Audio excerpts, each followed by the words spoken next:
आपको बता दें, रविवार को भाजपा अल्पसंख्यक मोर्चा के प्रदेश अध्यक्ष कुंवर वासित अली अलीगढ़ पहुंचे।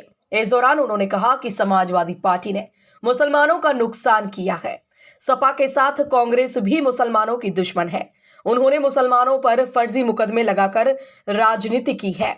मुसलमानों को आगे बढ़ाने की योजनाओं पर कभी पैसा नहीं दिया, केवल जुमलेबाजी की है। लेकिन आज का मुसलमान मतदाता पढ़ा लिखा है, वह भाजपा की सरकार को देख चुका है। भाजपा सरकार ने अल्पसंख्यक समाज को बड़ा फायदा दिया है। उन्होंने कहा कि मुसलमान खुददार है, गद्दार नहीं हो सकता और जिन्हें सरकार से फायदा हुआ है वह अपनी आंखें और दिमाग दोनों खोलकर सोचेगा और भाजपा की सरकार बनाएगा। वहीं मुसलमानों को कम टिकट देने के सवाल पर उन्होंने कहा कि भाजपा सर्वे के आधार पर प्रत्याशी को टिकट देती है। उन्होंने कहा कि 3 राज्यों में विधानसभा सदस्य मुसलमान हैं और 2 एमएलसी मुसलमान हैं। दूसरी पार्टियों ने मुसलमानों को प्रतिनिधित्व नहीं दिया। उन्होंने कहा कि भारतीय जनता पार्टी धर्म, जाति और मजहब की राजनीति नहीं करती। मुसलमानों का 20% वोट भाजपा को मिलेगा और 326 सीटें जीतेगी। अगर आज मुसलमानों को किसी से बचने की आवश्यकता है तो अखिलेश यादव जी से बचने की आवश्यकता है, क्योंकि समाजवादी पार्टी ने मुसलमानों का लगातार नुकसान किया है। कांग्रेस और समाजवादी पार्टी मुसलमानों की असल दुश्मन है। इन्होंने मुसलमानों को फर्जी राजनीति के तहत मुकदमे कराने का, थानों के दलाल बनाने का, और जो शिक्षा की योजनाएं थीं और जो तमाम तरह की मुसलमान आगे बढ़ सकते थे, इस तरह की जो योजनाएं थी उनके लिए कभी इन्होंने पैसा नहीं दिया। केवल जुमलेबाजी की कि हम 18% आरक्षण देंगे और वोट ले लिया, सरकार बना ली। इन्होंने बहुत सारे इसी प्रकार के मुसलमानों से जुमले बोलते रहे, वोट लेते रहे।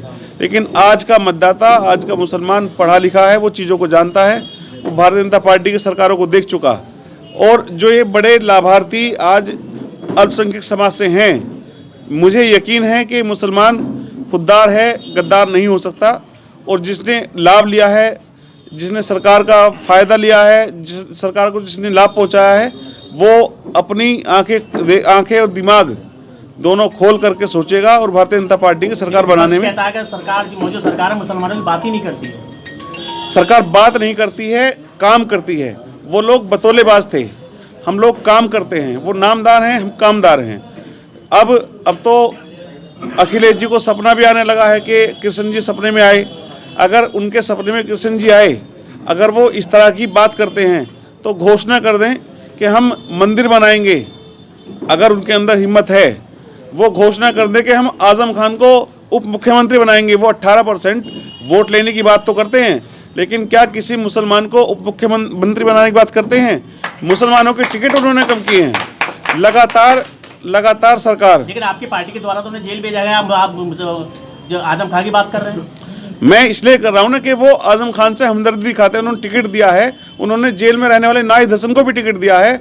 उन्होंने सब जो मुकदमे लगे हुए लोग थे, जो गैंगस्टर थे, जो माफिया थे, मुख्तार अंसारी को टिकट दिया है। वो मुसलमानों को आगे नहीं, वो मुसलमानों की लीडरशिप खत्म करने का काम कर रहे हैं। ये आरोप आज समाजवादी पार्टी के नेता लगा रहे हैं और समाजवादी पार्टी के मंचों से मुसलमानों को धक्के लगाने का काम इसी अलीगढ़ के अंदर हुआ था। लेकिन आज मुसलमान दर बिछाने का काम न करके भारतीय जनता पार्टी के अंदर हिस्सेदारी मांगने की बात करनी चाहिए, उसको आना चाहिए।